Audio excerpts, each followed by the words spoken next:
तो महातूफान बिपरजॉय गुजरात से टकराने के बाद अब राजस्थान की तरफ बढ़ता हुआ नजर आ रहा है, लेकिन कहर लगातार गुजरात में अभी भी जारी है। मूसलाधार बारिश जारी है और सबसे बड़ी चुनौती यही बनी हुई है कि जो जल जमाव की स्थिति बनी हुई है, कैसे जल निकासी की जाए। और इसके साथ ही कई रूट्स ऐसे हैं जो कि पूरी तरीके से पेड़ गिरने के बाद बाधित हो चुके हैं। बिजली सप्लाई पूरी तरीके से ठप हो चुकी है, लेकिन युद्ध स्तर पर एनडीआरएफ और एसडीआरएफ की टीम काम में जुटी हुई है। और आप समझिए कि किस तरह से बड़ी चुनौतियों का सामना गुजरात ने यहां पर किया है। लेकिन अब क्योंकि तबाही अपने निशान जरूर छोड़ती है, कुछ निशान जो छोड़े गए हैं उनसे निपटा यहां पर बेहद तेजी के साथ जा रहा है। भले ही अब राजस्थान में इसने दस्तक दी हो, लेकिन गुजरात में जो कहर बरपा, उस कहर ने हर किसी के होश फाख्ता कर दिए। बिल्कुल, और अब यही महातूफान जो है राजस्थान की तरफ बढ़ रहा है, वहां पर भी इसका असर दिखने लगा है। जसप्रीत मेरी सहयोगी लगातार ग्राउंड जीरो पर मौजूद है, जो कि पल पल की तस्वीर आप तक पहुंचा रही है। एक बार फिर से जसप्रीत का हम रुख कर लेते हैं। जसप्रीत, तबाही के निशान और मंजर लगातार आप दिखा रही हैं। अभी फिलहाल हालात क्या कुछ बने हुए हैं? क्या अभी भी बारिश हो रही है, तेज हवाएं चल रही है? बिल्कुल रितिका, मैं आपको बताऊं कि इस वक्त बारिश तो नहीं हो रही है, बारिश रुकी हुई है। हवा की रफ्तार थोड़ी कम है, लेकिन बीच बीच में 70 से 80 किलोमीटर प्रति घंटे की रफ्तार से हवाएं चल रही हैं। मेरे सहयोगी विकास ठाकुर आप तक तस्वीरें पहुंचा रहे हैं। जैसा कि आप और सबीना जिक्र कर रहे थे कि तबाही अपने निशान छोड़ जाती है, उन्हीं निशानों को मैं यहाँ पे दिखाती हूँ, क्योंकि जब कुदरत की मार पड़ती है तो सब कुछ बौना साबित हो जाता है। ये आप देखेंगे यहाँ पर ये और यहाँ पर यहाँ के लोगों को पहले थोड़ा आगे आएंगे नजर आ रहे हैं, क्योंकि उनका घर टूट चुका है। लकड़ी का वो घर था, इससे कुछ देर पहले मैं वहां तक गई थी। थोड़ा विकास आगे आइए आप। हम वहां तक गई थी और वहाँ पे तस्वीरें दिखाई थी। आप देखिए कि कैसे कि मुश्किल हालात में ये लोग सामना कर रहे थे। इनका सब कुछ चला गया है और जब ये लोग यहाँ पर पहुंचे तो इनका सामान पूरी तरीके से खराब हो चुका है। दरअसल जो यहाँ के लोग थे उनको एहतियातन पीछे स्कूल में शिफ्ट किया गया था, लेकिन वहाँ पर भी पानी भर गया। ऐसे में एनडीआरएफ की अभी भी सर्च जारी है। एनडीआरएफ के जवान अंदर मौजूद है ताकि कोई फंसा हुआ नहीं है। विकास आप ये तस्वीरें दिखाइए, ये देखिए कि पानी कितना ज्यादा है, लेवल काफी ज्यादा है। वो बर्तन, वो मटका आप दिखाइए किस तरीके से वहाँ पर बर्तन है। और यहाँ पर लगातार जो है जो तस्वीरें सामने आ रही है, जिसमें हम देखेंगे कि वहाँ पर लोगों का सामान बाहर निकला हुआ है। तो आप देखिए कि वो उधर वो घर है, सबके घर है, वहाँ के लोग भी फंसे हुए हैं। यहाँ से ग्राउंड जीरो से इस वक्त हम आपको तस्वीरें दिखा रहे हैं। और ये राशन, क्योंकि कुछ राशन जो उनके घर पर था वो महिला। बिल्कुल जसप्रीत, देखिए बिल्कुल सही बात आपने कही कि जब ये प्राकृतिक आपदा आती है तो ये अपने पीछे ऐसे जख्म छोड़ जाती है जो सालों सालों तक जो है लोगों के लिए भुलाना नामुमकिन हो जाता है। 1998 का जिक्र हम लगातार कर रहे हैं, जिस वक्त वहां पर लोगों की मौत हुई थी, तो हमने देखा था कि आज भी लोग जो हैं किस तरीके से उस चक्रवाती तूफान को भूल नहीं पाए। और आज के, अगर हम आज की तारीख की बात करें, आज भी जब आप मांडवी के लोगों से बात करेंगे तो वो साफ तौर पर कह रहे हैं कि देखिए यहाँ पर जिस तरीके का तूफान आया हमने कभी नहीं देखा। तबाही का जिक्र हम कर रहे हैं। देखिए मैं आपको एक तस्वीर दिखाती हूँ। दरअसल ये वो जगह है, समंदर का किनारा, जहां पर ये लकड़ी के जहाज जो है बनाए जाते हैं। विशालकाय जहाज आपको यहां पर नजर आएंगे। लेकिन तबाही की वो दास्तान सुनिए कि आखिर जब वो चक्रवाती तूफान यहां पर हिट कर रहा था, जब 135 से 145 किलोमीटर प्रति घंटे की रफ्तार से हवा चल रही थी, तो देखिए ये आधा जहाज का पार्ट आपको नजर आएगा और आधा जहाज किस तरीके से पूरी तरीके से तितर बितर हो चुका है, इसके टुकड़े टुकड़े हो चुके हैं। ये अब पूरी तरीके से बर्बाद हो चुका है। आपको लकड़ी के टूटे हुए जो हिस्से नजर आ रहे होंगे, वो ये बताने के लिए काफी है कि हवाएं जो है वो इतनी ज्यादा तेज थी कि ये पूरा बना हुआ जहाज था। मैं अपने कैमरामैन नसीब सिंह को कहूंगी एक बार जूम इन करके दिखाएं पूरा जहाज, क्योंकि ये जब आधा जहाज आप देखेंगे तो ये इस तरफ से लेफ्ट साइड से जो है पूरी तरीके से बना हुआ है, लेकिन जब आप उस तरफ जाएंगे तो राइट साइड से ये पूरा टूटा हुआ, क्योंकि ये वो हिस्सा है जो चक्रवाती तूफान अपने साथ जो है हवा में और समंदर में, हमने देखा भी था किस तरीके से कल जो कुछ भी समंदर के रास्ते आ रहा था वो किस तरीके से समंदर अपने साथ ले जाने को जो है आमादा था। आप एक बार समंदर की तरफ भी नजर डालेंगे तो आज समंदर हालांकि थोड़ा शांत है, लेकिन एक बार फिर से यहाँ पर बारिश देखिए शुरू हो चुकी है। और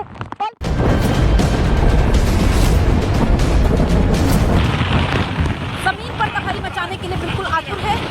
और ये तस्वीर हम आप तक पहुंचा रहे हैं ग्राउंड जीरो से। हम आप तक जब 100 किलोमीटर प्रति घंटा की रफ्तार से चल रही थी हवाएं, जांबाज रिपोर्टर पहुंचा रहे थे हर तस्वीर। देखिए मांडवी में हवाओं का, तूफानी हवाओं का आलम यह है कि यहाँ खड़े हो पाना बहुत मुश्किल है, क्योंकि हम एक दीवार की सहारे से यहाँ बैठ गए हैं, क्योंकि यहाँ आसपास आप देखेंगे बहुत तेज हवाएं चल रही हैं जिन्हें बयान करना बहुत मुश्किल है। जो छोटे छोटे पत्थर हैं वो लग रहे हैं, लेकिन ये खतरनाक है। पूरा इलाका इस वक्त वीरान नजर आ रहा है। महा तूफान में जब मुश्किल हो रहा था पैर टिकाना, तब चल रही थी नॉन स्टॉप कवरेज। यहाँ का आउटस्कर्ट इलाका है जहाँ जखौ के बिल्कुल पास में, और यहाँ पर अभी भी लैंडफॉल की जो प्रक्रिया चल रही है। अंधेरे में जब समंदर सनसनी मचा रहा था, तब मिनट भर भी नहीं रुका कैमरा। सबसे मुश्किल हालात में सबसे दमदार, सबसे सटीक रिपोर्टिंग। संतुलन यहाँ पर बनाते हैं और खड़े होना यहाँ पर मुश्किल हो रहा था, लेकिन आप देखिए कि हवा की रफ्तार एक बार फिर से तेज हो गई है और भारी बारिश हो रही है। वॉर रूम से लेकर ग्राउंड जीरो तक की हर खबर, हर तस्वीर इतना यहाँ पर ताकतवर हो रहा है, यही वो तस्वीरें आपको यहाँ पर दिखा रहे हैं। फिर आती है और सब कुछ जो है अपने साथ बहा ले जाती है, और ये चलने वाला है, हमें खुद दीवार का एक सहारा लेना पड़ रहा है। यहाँ पर बैलेंस करना भी जो अपने आप को बहुत ज्यादा मुश्किल हो जाता है। इफेक्ट है वो भी पूरी तरीके से दिख रहा है, क्योंकि जैसे ही हवा की रफ्तार ज्यादा होती है खुद पर संतुलन पाना बेहद मुश्किल हो जाता है।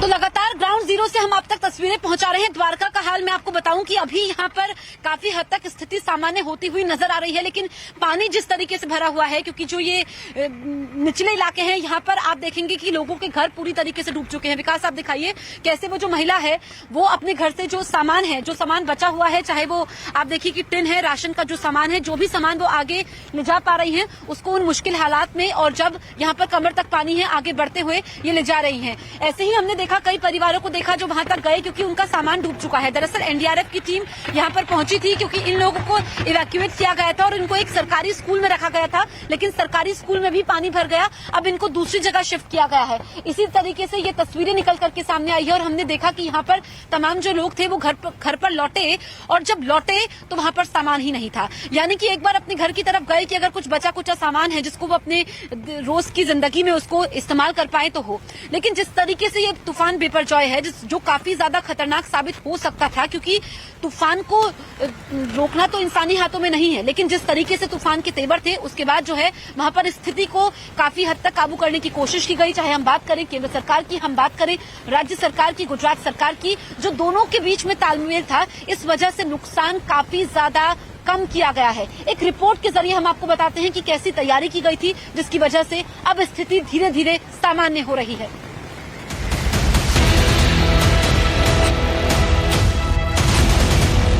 इतना बड़ा तूफान, इतना खतरनाक साइक्लोन, कुदरत का ऐसा कहर जो दुनिया की किसी भी व्यवस्था के लिए चुनौती बन सकता है। लेकिन हिंदुस्तान में बिपरजॉय तूफान से निपटने के लिए जिस तरह की तैयारियां पहले से की गई थी, उसी की वजह से इतनी बड़ी आपदा में भी बहुत ही कम नुकसान का सामना करना पड़ा है।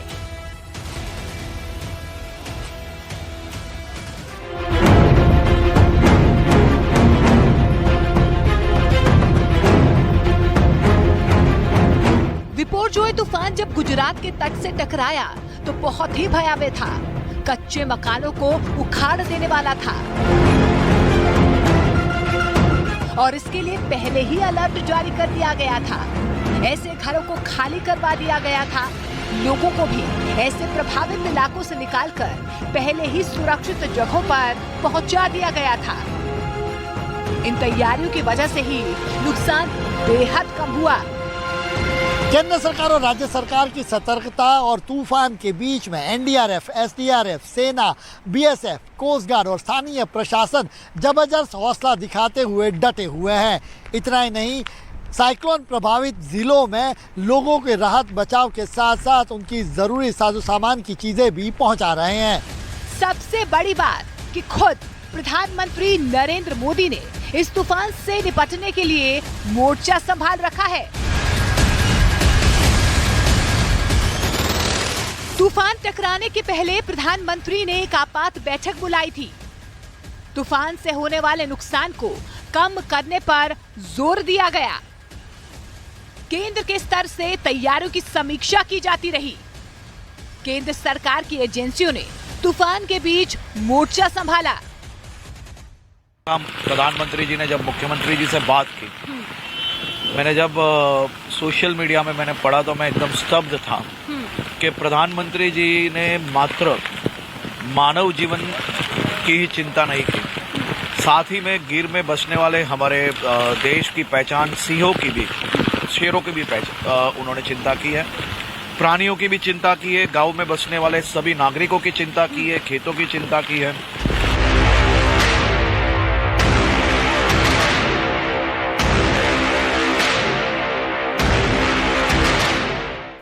प्रधानमंत्री नरेंद्र मोदी ने अपनी कैबिनेट के कई मंत्रियों को बिपरजॉय तूफान से निपटने की तैयारियों का जायजा लेने के लिए ग्राउंड जीरो तक भेजा, जिसमें स्वास्थ्य मंत्री मनसुख मांडविया, मत्स्य और पशुपालन मंत्री पुरुषोत्तम रूपाला और रेल राज्य मंत्री दर्शना जरदोश शामिल हैं। पीएम मोदी गुजरात के मुख्यमंत्री भूपेंद्र पटेल से लगातार संपर्क में रहे। तूफान से लड़ने की तैयारियां, तूफान के वक्त होने वाले नुकसान, तूफान के वक्त और तूफान के बाद में तमाम जरूरतों की जानकारी लेते रहे। पीएम मोदी ने गुजरात के गिर के बब्बर शेरों की साथ साथ अन्य वन्य जीवों की सुरक्षा भी सुनिश्चित करने पर जोर दिया। केंद्रीय गृह मंत्रालय ने जिस तरह से तैयारियां की थी, उसकी वजह से अरब सागर में उठे अब तक के सबसे बड़े तूफान के भारत के तटीय इलाकों से तेज रफ्तार हवाओं और भारी बारिश के साथ टकराने के बावजूद नुकसान काफी कम रहा। गृह मंत्री अमित शाह ने बिपरजॉय के मद्देनजर बैठक बुलाई। तूफान और उसके प्रभाव पर लगातार नजर रखी हुई है और केंद्रीय एजेंसियों की तैनाती इस तरह से की गई कि देश के सभी प्रभावित इलाकों में दिन और रात राहत और बचाव कार्य को जारी रखा जाए। 1998 के तूफान में 1100 से ज्यादा मौत हुई थी। उस वक्त पूर्वानुमान की सुविधा नहीं थी। इस बार 10 दिन पहले तूफान का पूर्वानुमान लगाया गया। तूफान की गति और दिशा पर लगातार नजर थी। 1 लाख से ज्यादा लोगों को सुरक्षित निकाला गया। राहत कैंपों में खाने पीने की पूरी व्यवस्था की गई। 8 प्रभावित जिलों में 631 मेडिकल टीम तैनात है। ऑक्सीजन और दवाई का स्टॉक रखा गया है। 521 अस्पतालों में पावर बैकअप की व्यवस्था की गई। 504 एम्बुलेंस लगातार अलर्ट पर हैं और फ्रंट लाइन पर हैं।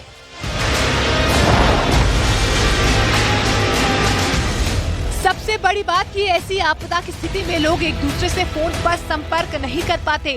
नेटवर्क की व्यवस्थाएं अमूमन खत्म हो जाती हैं, लेकिन इस बार ऐसी व्यवस्था की गई कि भारी बारिश और तबाही वाले तूफान के बीच भी नेटवर्क कनेक्शन काम करते रहे, मोबाइल नेटवर्क काम करते रहे।